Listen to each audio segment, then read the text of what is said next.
in. Welcome.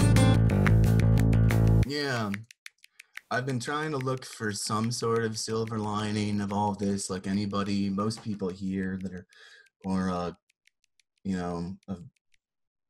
really experiencing like this, like sort of creative cycles of stuff. You're always looking for perspective in the silver perspective. That's what it is. It's like, we've got a bad situation. What can we do here? We got a bad, like, whatever the situation, we're moving forward. And one thought, like a fleeting thought among this, is I can't wait to see all the stuff that everybody's going to make, like, bunkered in. There's countless examples of things like when you have no other choices, no other circumstances.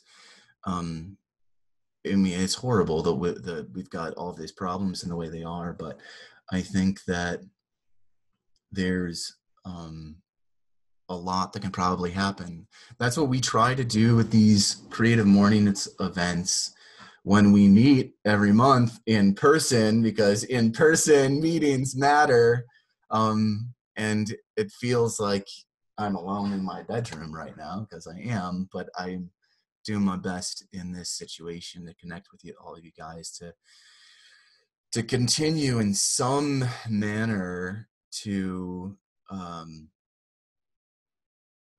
show that it's, possible for people to do really incredible things that are right here in our neighborhoods. We choose speakers that are doing amazing things right here in all sorts of different creative disciplines, some things that you might not even think of as creative. Daniel is not an artist or an entrepreneur, typically what we talk about, but we say all the time that everyone is creative. And Daniel's worked in politics for between 15 and 20 years now. We had a conversation about identity politics and his piece and how identity is used in certain ways. And I think that he's going to have a really unique perspective on all of this. And I'm excited for him to come and share. All of the projects with the Creative Fusion this year are to do with art and democracy. So encouraging people to make projects related to getting out the vote and participating in the census, which that second part is the specific thing that Daniel's working on right now. So if I can find his name in all of this and give him the spotlight, we're going to give this over to Daniel. So I'm going to give it up for applause. Daniel Ortiz, everybody. Thank you, Tom, and good morning, everyone. I'm loving all the amazing comments and responses that are coming through and things that are being shared in the chat. So I won't be monitoring that while I'm talking, but for the next few minutes, but I'll do my best to reply to any comments afterward. But just a big thanks to all of you, Tom and everyone in the crew assisting with technology and the broader Creative Mornings community. Also, big thanks to Leti and the community brought together by the Julia de Burgos Cultural Arts Center. As has been said, we've been back and forth for a few days on if we should still do this and how, but I'm grateful to try. And I don't know, I think because our community has to continue to find ways to connect and to stay strong, especially right now. Like so many of you, I had events planned for this week, things that I worked on for months. And I thought today that I would be sharing accomplishments from earlier this week and what was yet to come. But I do not know what comes next.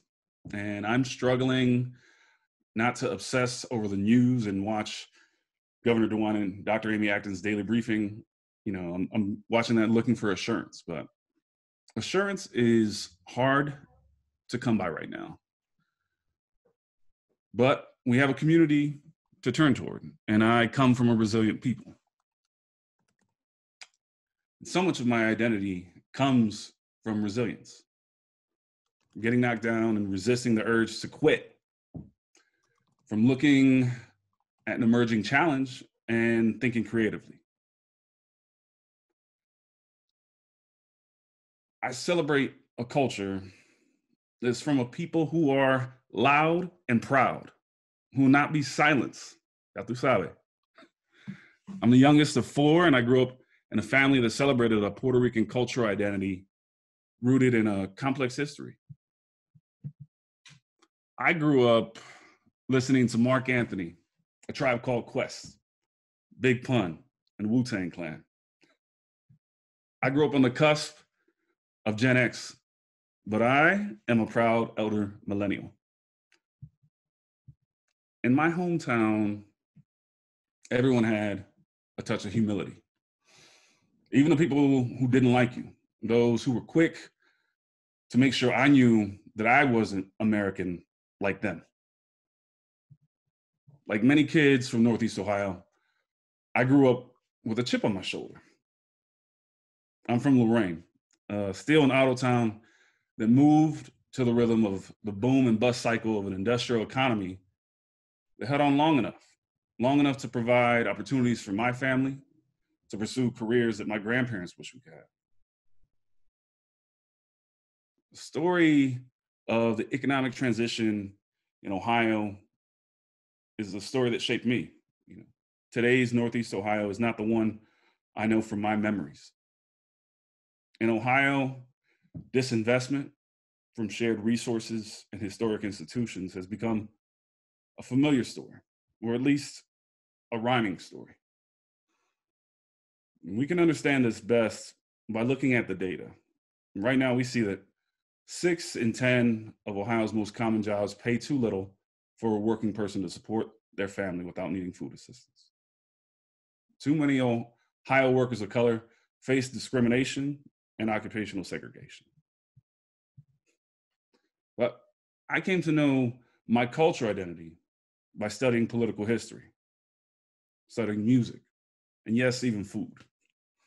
Listening to the stories of my elders and reading books.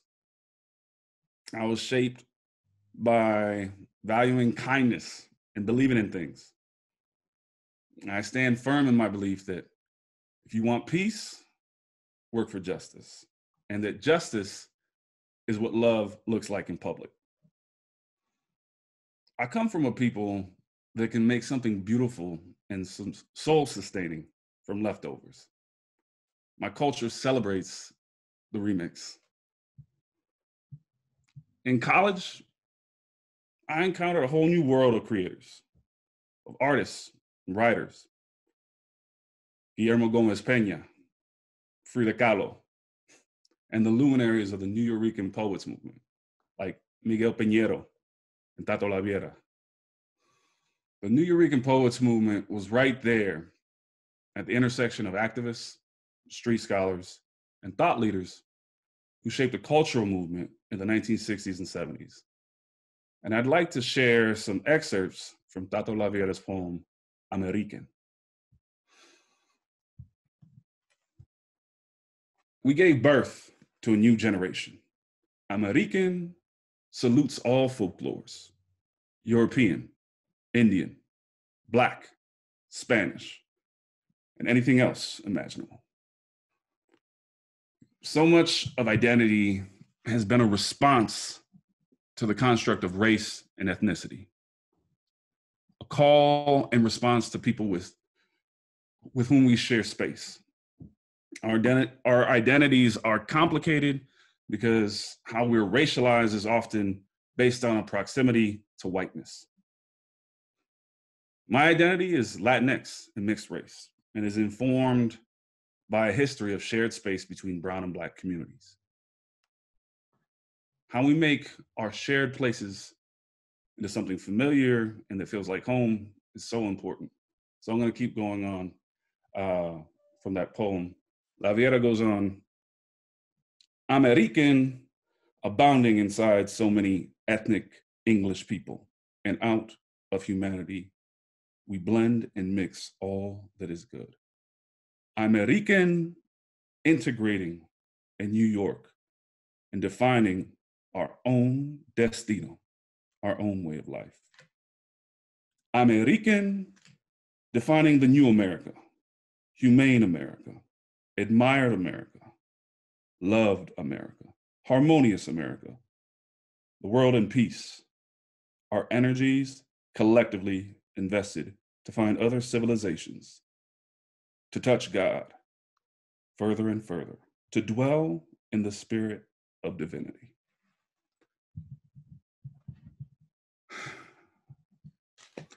Now, this sentiment for me informs a broader identity, an intersectional identity of what could feel torn or fragmented sense of self, forcing us to choose some part of our identity, but instead responds with hope for seeing something as whole and beautiful, even if it's complex and it's not simple.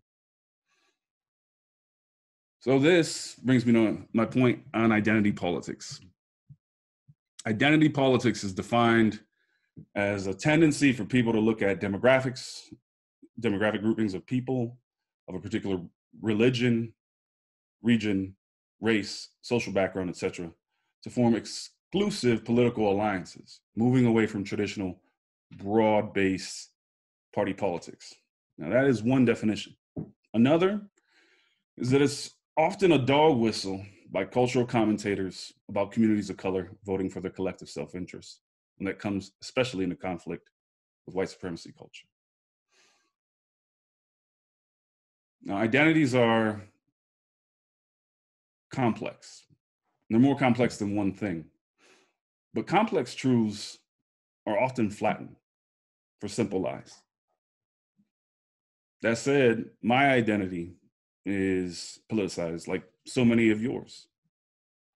And as a way to study that, as Tom said, I worked for a while in politics. Now, I worked on campaigns because I've always been a voter, someone who calls my representatives, and I believe in the principles of democracy. In that time, I deepened my understanding and appreciation of data as well. Big data, census data, political data.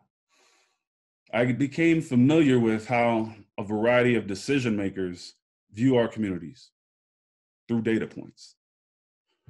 I saw how people would parse out certain characteristics that guided how decisions were made to micro-target or how to segment people with a specific message, and how they rationalize a complex truth, how they choose where resources are allocated, and how so many other decisions are made.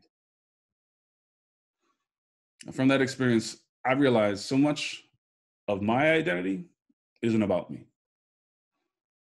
It's about the communities I have grown with, and who I am is best reflected by what I do. The core of my identity is about those connections. It's about us. It's about the we. It's about what we choose to do and the collective impact policy decisions have on groups of people. Those decisions are happening right now, which brings me to the census. Our communities are being counted right now, and lawmakers, businesses, and countless other organizations are using that data to make choices and tell their story of America. Let's make sure it's accurate. Ohio receives billions of dollars guided by the census. And based on the most recent counting for dollars metrics, the numbers for fiscal year 2017 was about $56 billion for Ohio. So let's shape the story of our community by the numbers. Let's share the story of how we can bring resources to our neighborhoods and make sure all of our communities are counted. Now, right now, everything so much feels like a struggle. But our communities stay resilient when they understand what is shaping our destino, our way of life. Now, whatever's next, we need all of us to get there. And this time, I hope we continue to create, to document, to write, and share our stories, and do our best to reach people who are not always connected. We need artists. We need activists. We need statisticians working together to inform us. We need political and legislative leaders working on restorative policies. But we also need agitators who speak truth to this moment, and change agents who prepare us for the road ahead. So let's be counted. I encourage everybody, if you haven't, take 10 minutes or so to fill out your census and help someone else do theirs. This year, let's be seen, let's be heard, be a voter. Let's be bold. Let's be curious, and let's stay vulnerable and rise to this moment. I hope that we can dream bigger, or we can start thinking about moving toward the world that we're all hoping for. Now, if you can't tell, I identify as an optimist, and I believe that we can shift from just our personal point of view to something more informed by collective empathy. That we can move from a century focused on ourself toward a vision for a shared future. And in doing so, I hope that we have an honest dialogue on where we go next and how we get there together. So that's my abbreviated talk. Thank you all for listening. And I'd be open to any questions.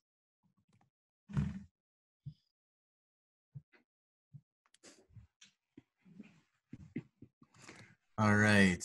So we have, in order to do questions, you can, I'll get back in the screen here. In order to do questions, you can raise your hand, not in the physical way like this, using the app how I showed you. That way we can see if your hand is raised.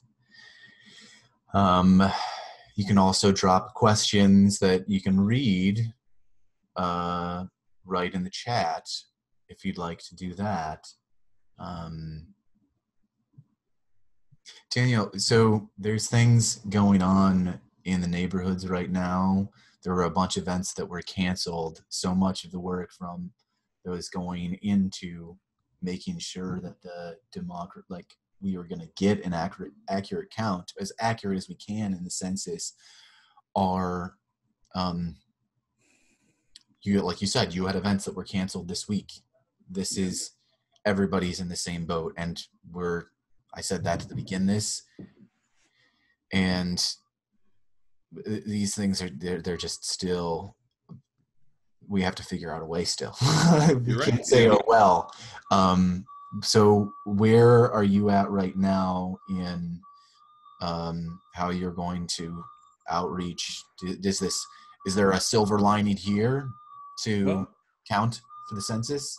We're trying to move that and see that silver line. I think you're right.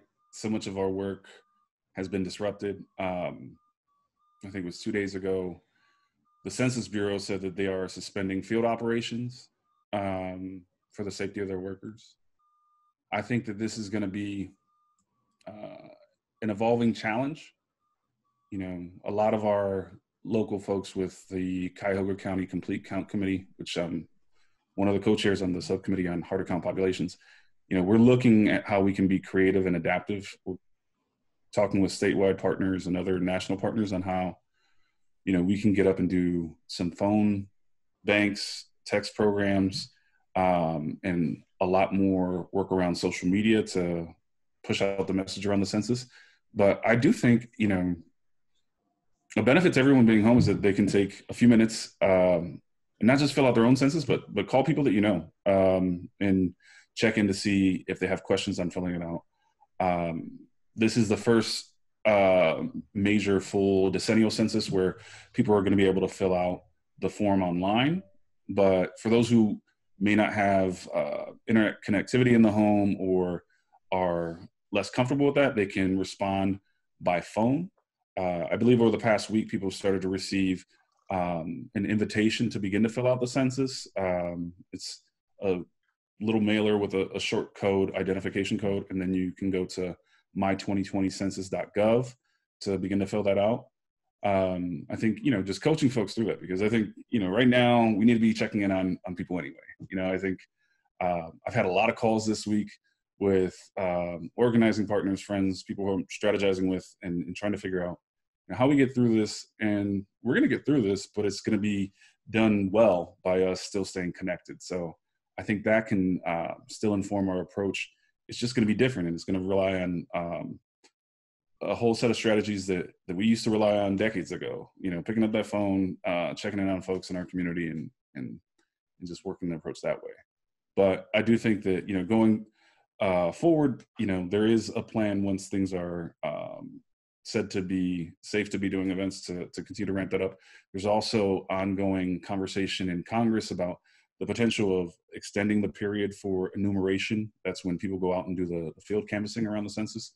So that's all potentially on the cusp of being decided and could happen. So it's just going to be a brave new world, and we'll see what comes next. There's some questions I'm going to read to you here from the group chat.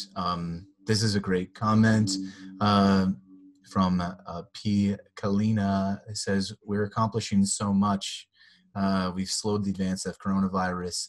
Ohio and Louisiana both reported their first cases on March 19th. Ohio has 2.5 times as many people as Louisiana, and Louisiana has 3 times as many cases as coronavirus. That's a good count. So, but in that time, Ohio canceled our primary. So Media Maven, I believe that's asks, Ohio's address the decision to cancel Ohio's election day on 3/17 and the impact on our communities. Ohio is the only state of 4 that canceled. Do you have any comments on it? Well, I think just as conflicted as many people are, but I think it was the right thing to do. I think pushing out the deadline for people to vote by mail to June, or to have an in-person primary sometime in June was, you know, it seems to be the right call. You know, I think we want to make sure that we're taking care of people and being safe. I also think, you know, with this, I also see, you know, there's an opportunity there to engage more people, to hopefully see how folks can continue to participate. But I also, you know, have been appreciative of the DeWine administration's response to this, and hope they'll continue to go further. I think, you know, we've seen certain changes around legislation and trying to extend unemployment benefits. I think we need to continue to work for more robust expansion of unemployment benefits, and continue to monitor what's going on in Congress as they work on a new the third sort of benefits or relief bill. But it's a challenging time. We want to make sure that people are able to still participate fully in our democratic process and also stay whole economically at this challenging time, and that they can have what many of us right now, you know, have, which is the ability to stay home and not to worry and have to go out into a situation that could cause them to, you know, to get sick or to, you know, spread. We want to, again, flatten that curve, but it's something that we need to be advocating for, I think, as well. You know, as each of these bills comes up, there's a lot of robust debate on what's shaping that. And I think with it, so many folks being able to work remotely, having flexibility to an extent, making sure to call legislative district offices or folks in Congress in their DC office to let them know how you're feeling and what you're seeing, I think is very important at this time. Let's see. Selena Pagan asks, Daniel, what are some of the reasons hard to count communities might not answer the 2020 census? Also, how does the Latinx community address the infamous race question on the census? Mm-hmm. So I'm going to answer those in reverse. Thank you, Selena.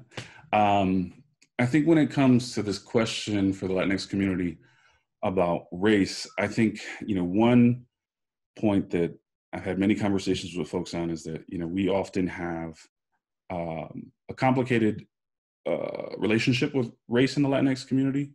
And while especially, you know, again, identify as a very proud Puerto Rican or Boricua ancestry, and like, you know, people will often talk about the sort of multiracial identity, but when it comes to the census, we'll simply mark white. And I think we need to make sure that our communities know that we need to embrace our full identity and not leave any part of that racial identity off the form when it comes to census. I know that that's complicated, and I know that there's a lot of personal and familial history, but I do think that, you know, we're seeing additional scholarship and stories that are allowing for that space to understand, you know, multiracial identities within this ethnic identity.